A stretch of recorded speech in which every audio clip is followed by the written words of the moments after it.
तो सूफी काव्य की विशेषताएं क्या हैं? सूफी काव्य की विशेषताएं, सबसे पहले हमने जिसकी चर्चा की थी, लौकिक के माध्यम से अलौकिक प्रेम की अभिव्यंजना ये करते हैं। लौकिक के माध्यम से अलौकिक प्रेम की अभिव्यंजना करते हैं। हमने कल भी पढ़ा था, एक इश्क मिजाजी से इश्क हकीकी तक का सफर है ये। दूसरी बात हमने बात की थी, निर्गुण ब्रह्म की उपासना ये करते हैं। इनका ईश्वर, इनका अल्लाह भी एक ही है, जो निर्गुण है, निराकार है, इसलिए ये एकेश्वरवाद के समर्थक हैं। आपको एकेश्वरवाद की बात दिखाई देगी, या यूं कहें बहुदेववाद का विरोध करते दिखाई देंगे। पांचवी बात करें, अवतारवाद का विरोध भी आपको यहां पर कुछ हद दिखाई देगा। छठा, इनके यहां रहस्यवाद है, लेकिन जहां संतों के यहां दो रहस्यवाद थे, साधनात्मक और भावनात्मक, और संतों के यहां दोनों बराबर थे। साधनात्मक मगर ज्यादा था, लेकिन सूफी काव्य में भावनात्मक रहस्यवाद ज्यादा है। और इसके साथ साथ तीसरा रहस्यवाद भी मिलता है, जिसका नाम है प्रकृति मूलक रहस्यवाद। प्रकृति को भी इन्होंने अपने रहस्य के रूप में जोड़ा है। सातवां, अद्वैत की भावना, अभी बताया था अनल हक की बात ये करते हैं, इसलिए अद्वैत की भावना भी यहां पर है। आठवां, शिख नख वर्णन है, आपको मिल जाएगा। नौवां, प्रेम की प्रधानता है, और साथ साथ प्रेम की प्रधानता के साथ साथ आप यहां देखेंगे इनके काव्य में कहीं ना कहीं अश्लीलता भी दिखती है। प्रकृति चित्रण भी है, और जो भी वर्णन है वो ऊहात्मक, अतिशयोक्तिपूर्ण वर्णन बहुत है। अतिशयोक्तिपूर्ण वर्णन कैसा है? जो साधक है वो उस परमात्मा की प्राप्ति के लिए 7 नदियां, 7 पहाड़, 7 समुद्र पार करके जाता है। उसका शरीर जो है जर्जर हो जाता है, लेकिन हार नहीं मानता है। वहीं नायिका जो है विरह में इतनी कृशकाय हो जाती है कि मांस जो है मोमबत्ती की तरह गल कर गिरने लगता है, खून जो है भाप बन के उड़ने लगता है। ये सब वर्णन अतिशयोक्तिपूर्ण दिखाई देते हैं। और इनके काव्य में हिंदू मुस्लिम एकता पर बल है, इनके यहाँ पे भी। इसलिए कुछ चीजें आपको यहाँ हिंदू धर्म से जुड़ी हुई दिखाई देंगी, कुछ मुस्लिम धर्म से जुड़ी दिखाई देंगी। जैसे हिंदू घरानों की प्रेम कथा को आधार बनाया है, लेकिन प्रस्तुत किया है मसनवी शैली में। शैली का प्रयोग किया है कौन सी? मसनवी शैली। भाषा कौन सी ली है? मैंने कहा अवधी भाषा है। काव्य रूप की बात करें तो प्रबंधात्मकता है। तो ये सारे पॉइंट आप देख रहे हैं सूफी काव्य के। मैंने आपको 16 लिखवा दिया, और 1-2 जनरेट हो जाते हैं, लेकिन पेपर में इन्हीं में से कोई 2-3 बातें दे देगा और एक बात उससे अलग होगी। बताइए सूफी काव्य की क्या विशेषता नहीं है, या है? ऐसा भी ऊपर करके क्वेश्चन कर ले।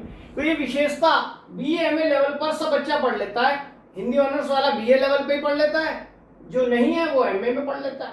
लेकिन ये सारे पॉइंट्स आपके लिए इंपॉर्टेंट हैं, ठीक है?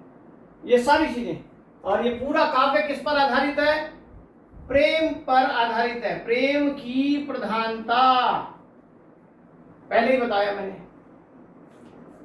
और इसीलिए इस काव्य का नाम रामचंद्र शुक्ल ने प्रेम मार्गी धारा रखा था, शाखा रखा था। ठीक है, क्लियर हो गया? ये पॉइंट सारे इंपॉर्टेंट हैं, आपने भूलने नहीं है। तो कल हमने जो बात की थी उससे आगे हमने ये विशेषता देखी। जब तक हम इसको नहीं समझ सकते तब तक हम जो है सूफी काव्य को नहीं पहचान सकते। अब आइए नेक्स्ट, इसी में अब सूफी काव्य के रचनाकार कौन से हैं जो सूफी काव्य लिखा है जिन लोगों ने, तो इस पर भी कई बार प्रश्न थोड़ा सा उलझाव आ जाता है कि पहला सूफी काव्य कौन सा है। तो कुछ लोग मुल्ला दाऊद के चन्नायन को पहला मानते हैं, तो कुछ लोग असाइयत की रचना जो है हंसावली उसको मानते हैं। ठीक है, कोई सत्यवती कथा को मानता है, कोई मृगावती को मानता है। अधिकतर लोग मुल्ला दाऊद की चन्नायन को ही मानते हैं। क्यों मानते हैं? क्योंकि जो सूफी काव्य के गुण होने चाहिए वो मुल्ला दाऊद की चन्नायन में है। लेकिन अगर प्रश्न ये आता है कालक्रम की दृष्टि से कौन सा पहला है, तो कालक्रम के हिसाब से चंदायन नहीं है पहला, तो हमें कालक्रम के हिसाब से देखना पड़ेगा, तब हमें हंसावली दिखाई देगी असाइयत की। हो सकता है क्वेश्चन वो ऐसा ना करके तीसरे टाइप का बना दे। कैसा बना दे कि गणपति चंद्रगुप्त की दृष्टि में पहला कौन सा सूफी काव्य है, ऐसा पूछ ले। ठीक है, तो या रामकुमार वर्मा की दृष्टि में पहला सूफी काव्य कौन सा है, ऐसे पूछ ले।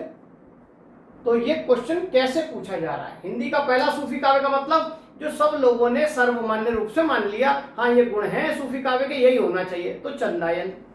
लेकिन कालक्रम की दृष्टि से हंसावली, लेकिन आलोचक अलग अलग दृष्टि से अलग अलग मान रहे हैं, चार लोग, तो उस दृष्टि से अलग आएगा। तो हम कालक्रम की दृष्टि से देखते चलते हैं और फिर वहीं पर बात करते हैं कि किसने किसको माना है। ठीक है, सबसे पहले अगर हम बात करते हैं हंसावली का नाम नोट कर लें। हंसावली जिसके रचनाकार हैं असाइयत, और ये 1370 में सबसे पहले दिखाई दे रहे, टाइम पीरियड के अकॉर्डिंग पहले है। और इसी को हंसावली को कौन मान रहा है? गणपति चंद्रगुप्त मान रहे हैं, यही पहली रचना है। तो किस आधार पे मान रहे हैं? टाइम पीरियड के अकॉर्डिंग मान रहे हैं। चंदायन मुल्ला दाऊद की रचना है, ये 1389 कहें, 1379 इस टाइम पीरियड में आ रही है, बाद में आ रही है, लेकिन सूफी काव्य का गुण लेकर आ रही है। इस क्या को मान रहे हैं कौन? रामकुमार वर्मा कि ये पहला सूफी काव्य है। वहीं पर एक रचना आती है सत्यवती कथा, सत्यवती कथा ईश्वर दास की। तो कुछ लोग मानते हैं कि ये पहली रचना है, उसमें ये 1501 में आ रही है। देखिए कितने टाइम बाद आ रही है। इसको मान रहे हैं हजारी प्रसाद द्विवेदी। लेकिन कुछ लोग मानते हैं कि ईश्वर दास तो राम भक्त हैं। आप राम काव्य में इनका नाम पढ़ेंगे, भरत मिलाप, अंगद पैज जैसी रचना लिख रहे हैं। लेकिन सत्यवती कथा जो है वो एक सूफी काव्य दिखाई देता है। तो हिंदी का सूफी काव्य ये हो गया। हो सकता है क्वेश्चन ये भी आ जाए, कौन सा सूफी काव्य सबसे पहला है जो किसी हिंदू कवि ने लिखा? तो आंसर ये हो जाएगा ईश्वर दास। ठीक है, इस तरह से क्वेश्चन आ जाते हैं। इसी 1501 में एक और सूफी काव्य आता है जिसका नाम है मृगावती। कुतुबन की कोर्स में लगी हुई है कुतुबन इस बार, तो इसलिए इंपॉर्टेंट हो सकता है। और इसको रामचंद्र शुक्ल मानते हैं कि ये पहला सूफी काव्य है। तो ये चार जो आलोचक मान रहे हैं, इतिहासकार मान रहे हैं, इनकी दृष्टि से आंसर पता होना चाहिए, कालक्रम की दृष्टि से पता होना चाहिए, हिंदू या मुस्लिम कवि के आधार पर पता होना चाहिए, और जो सबसे चर्चित है उसके आधार पर पता होना चाहिए। क्लियर हो गया? कई क्वेश्चन बन जाएंगे इन्हीं 4 रचनाओं में, इसलिए ढंग से क्वेश्चन देख लेना कि वो पूछ क्या रहा है। आगे बात करते हैं, इसी के बीच में, इन चारों के बीच में 1459 में एक रचना मिलती है जिसका नाम है लखम सेन पद्मावती। लखम सेन पद्मावती और रचनाकार हैं दामोदर कवि। ये भी एक सूफी काव्य के रूप में दिखाई देती है, लेकिन इसकी प्रमाणिकता को लेकर बड़े प्रश्न हैं, इसलिए इसको लोग क्वेश्चन मार्क में रखते हैं। लेकिन आप पढ़ रहे हैं, नेट वाले पढ़ रहे हैं, क्रम से आ जाए तो इसको क्रम के हिसाब से इसको यहां डाल दीजिए, ठीक है। लेकिन ये विवादास्पद रचना है, इसलिए इसकी चर्चा नहीं होती है। अब आइए, यहां तक के टाइम पीरियड वाले जरूर याद रखें, बाकी का टाइम याद रखें या ना रखें, फिर भी लिखते जाएंगे, नोट करते जाइए। रचना है माधवा नल काम कंदला। माधवा नल काम कंदला रचना है गणपति की। गणपति 1527 में आ रही है। अब इस नाम की रचना आपको कई मिलेंगी। इसी नाम की रचना कौन लिख रहा है? कुशल लाभ भी लिख रहे हैं, कुशल लाभ। वहीं पर आप आगे जाएंगे तो आप रीति काल में आलम भी लिख रहे हैं, ठीक है। लेकिन आलम का ये माधवा नल काम कंदला प्रेम काव्य है और कुशल लाभ का ये भी प्रेम काव्य है। गणपति का है जो सूफी काव्य का गुण रखता है, ठीक है। तो हो सकता है ये क्वेश्चन एक नए ढंग से आ जाए। माधवा नल काम कंदला नाम से किसने रचना नहीं लिखी? ये 3 नाम होंगे और एक नाम और ऐड कर देगा, बस ऐसे करके आपको याद रखना है, ठीक है। वास्तव में जो कुशल लाभ ने रचना लिखी है उसका नाम माधवानल काम कंदला नहीं है, उसके साथ चौपाई शब्द भी लगा हुआ है, लेकिन उलझाने के लिए दे सकता है आपको। गणपति की रचना का नाम माधवानल काम कंदला है, आलम की रचना का नाम भी माधवानल काम कंदला है, लेकिन कुशल लाभ की रचना का पूरा नाम है माधवानल काम कंदला चौपाई। क्लियर हो गया? सारी बातें मैंने आपको बता दी, भूलना नहीं है। और बात करें, हमने अभी देखा था कि सूफी काव्य की विशेषताओं में हमने देखा था कि सूफी काव्य जो है अवधी भाषा में लिखा गया, लेकिन 3 रचनाएं जो अवधी में नहीं लिखी गई। एक तो ये लखम सेन पद्मावती है जो राजस्थानी में लिखी गई है, इसलिए भी विवादास्पद भाषा आदि सबकी दृष्टि से कह दिया गया, और ये भी मान लिया कि हिंदू कवि ने सूफी कवि काव्य नहीं लिखा है। और वहीं पर ये कुशल लाभ का जो है ये भी राजस्थानी भाषा में लिखा गया सूफी काव्य है, ठीक है। और एक और की बात कर रहे हैं, वो भी छिताई वार्ता, उसका नाम है छिताई वार्ता, नारायण दास, ये भी राजस्थानी में है, ठीक है। इसलिए भाषा की दृष्टि से भी इन्हें कई बार सूफी काव्य के रूप में नहीं स्वीकारा जाता है। क्लियर हो गया? तो आपको ये भी दे सकता है कि 4 सूफी काव्यों के नाम दे दे, लखम सेन पद्मावती, कुशल लाभ का माधवानल काम कंदला, छिताई वार्ता, और एक रचना कि कौन से की भाषा अवधि नहीं है। और ऑप्शन में होगा सबकी अवधि है। अगर ये पढ़ाई खाली की जो मैंने पहले बात की, सभी सारा काव्य अवधि भाषा में लिखा गया, तो आंसर ये लगा देगा जल्दी में, लेकिन ध्यान रखना ये राजस्थानी की है।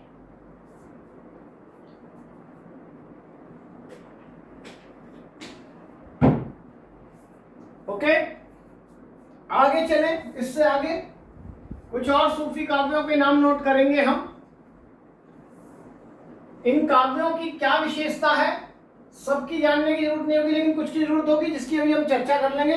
पहले पूरी लिस्ट यार हम अपने कर ले रहे हैं। यहीं पर एक रचना है रूप मंजरी, वो है नंददास की।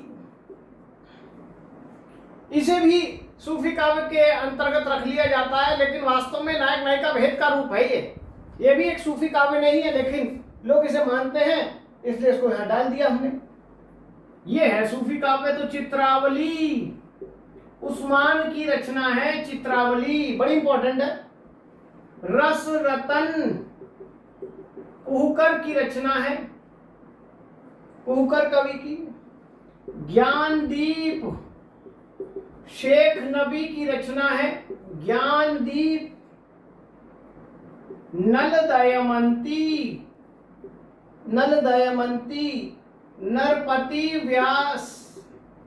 अब आप देखोगे इस नाम से मिलती जुलती एक रचना मिलेगी आपको, उसका नाम है नल दमन, और वो एक सूरदास की रचना है, लेकिन वो सूरदास नहीं जो कृष्ण भक्त है, ये कोई और दूसरे सूरदास हैं। नल दमन नाम से लिखी है उन्होंने रचना। हंस जवाहिर कासिम शाह की रचना है, नल चरित्र मुकुंद सिंह। अब ये जो नल चरित्र है ये भी जो है सूफी काव्य के अंतर्गत नहीं माना जाता।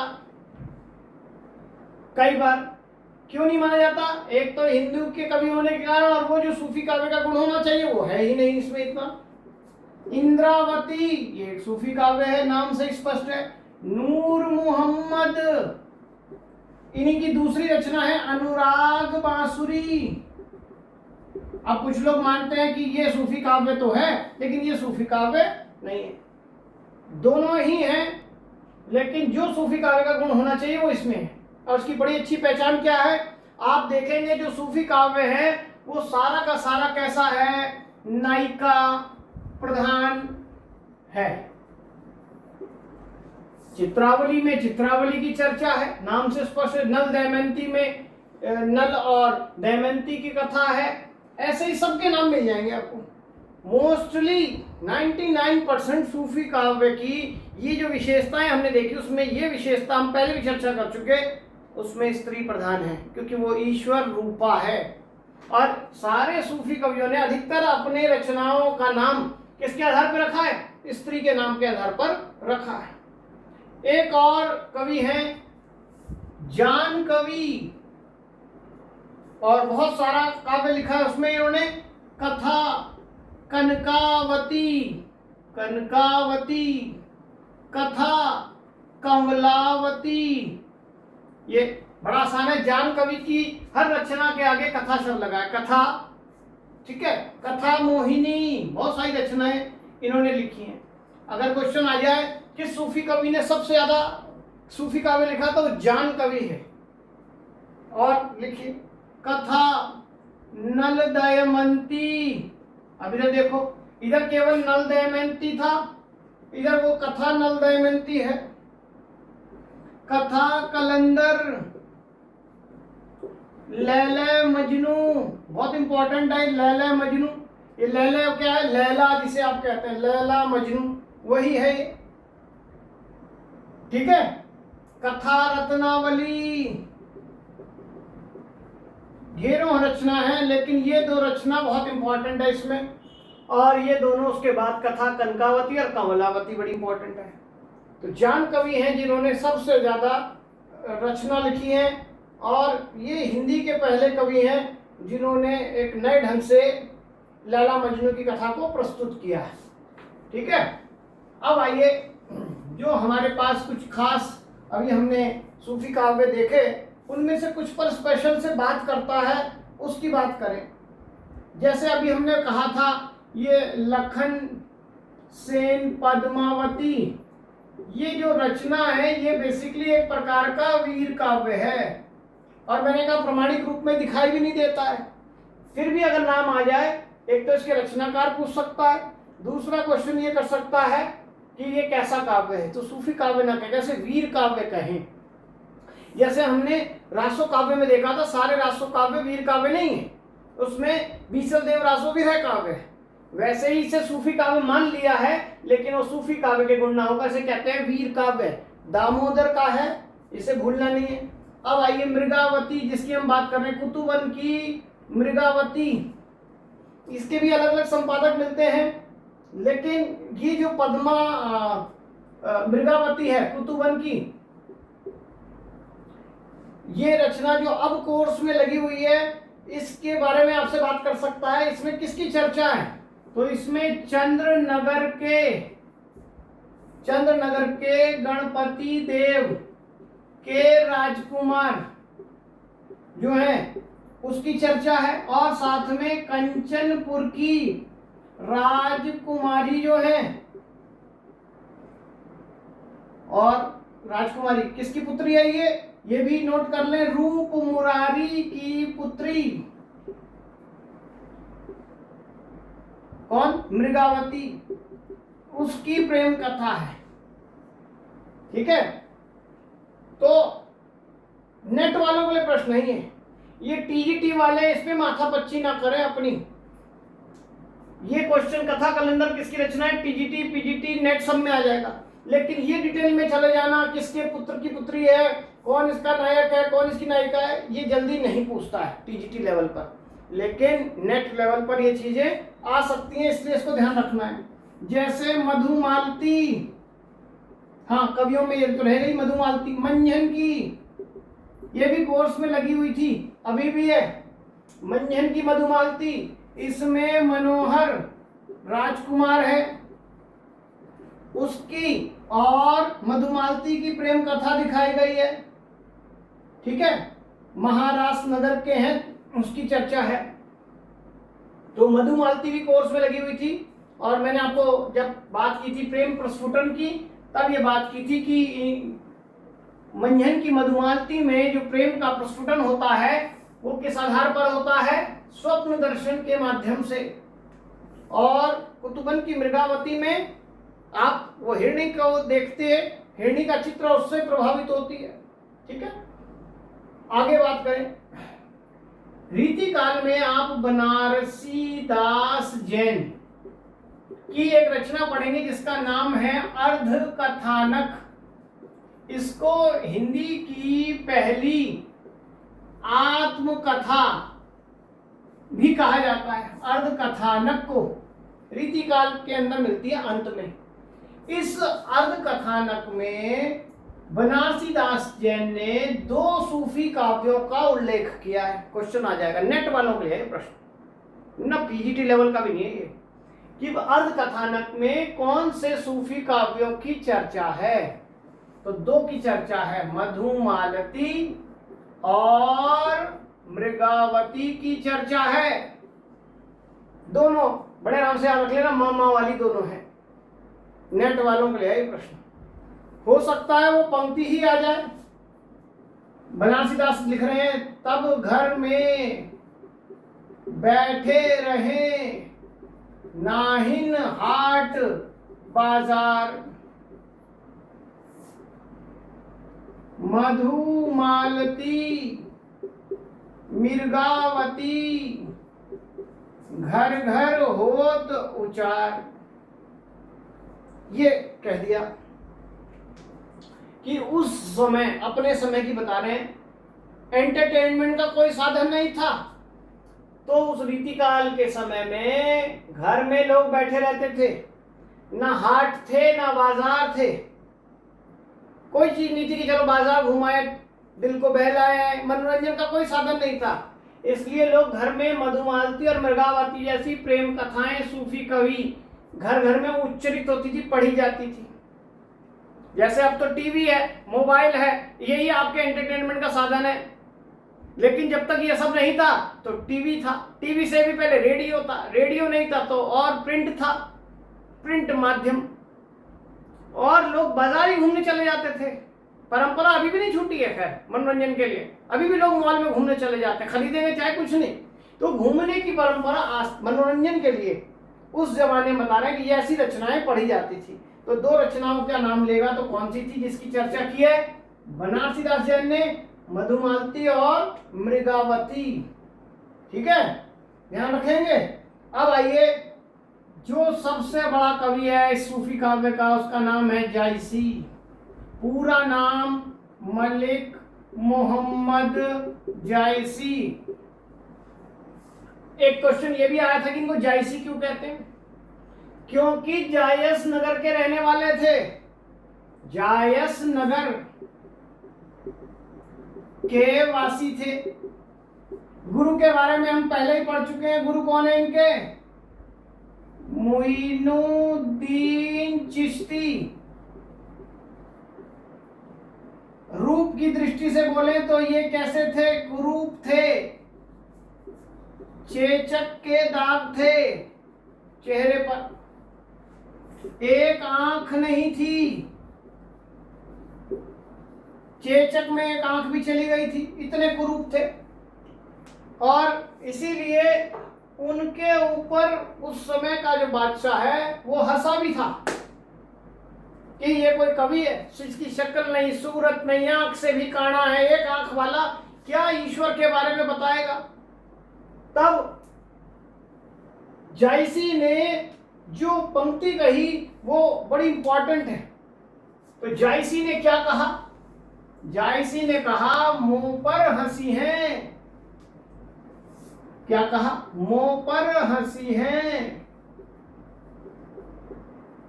कि हंसही तुम्हारा, कि तुम मुझ पर हंस रहे हो या मेरे बनाने वाले कुम्हार पर हंस रहे हो, यानी ईश्वर पर हंस रहे हो। क्योंकि उस कुम्हार के सब बनाए हुए घड़े हैं, किसी में घड़े में थोड़ा डिफेक्ट भी आ जाता है, कोई जल्दी टूट जाता है, कोई आग में बहुत देर तक पकता है, कोई कच्चा ही रह जाता है। तो मुझ पर हंस रहे हो या बनाने वाले कुम्हार पर? उसी कुम्हार ने तुम्हें भी बनाया है। और जब एक आंख नहीं है, ये क्या समझाएगा दुनिया को? तब उन्होंने कहा एक आंख मोहम्मद गुनी कि मेरी एक आंख है, लेकिन मैं ईश्वर के बारे में जो बता रहा हूं उसका गुण रखता हूं। जिसको समझना है वो समझ ले। दो आंखों वालों के पास भी नहीं होगा वो गुण। ये थोड़ा सा स्वाभिमान कबीर के पास भी ऐसा ही दिखाई देता है। जब कबीर भी कहते हैं तू ब्राह्मण हो काशी का जुलाहा, चीन न मोर तू ज्ञाना, वो भी चैलेंज करके बात करते हैं। ऐसे ही ये स्वाभिमानी शब्द उनके यहाँ से निकलकर आते हैं। तो जायसी जो हैं वो सूफी काव्य में बड़ी पहचान रखते हैं।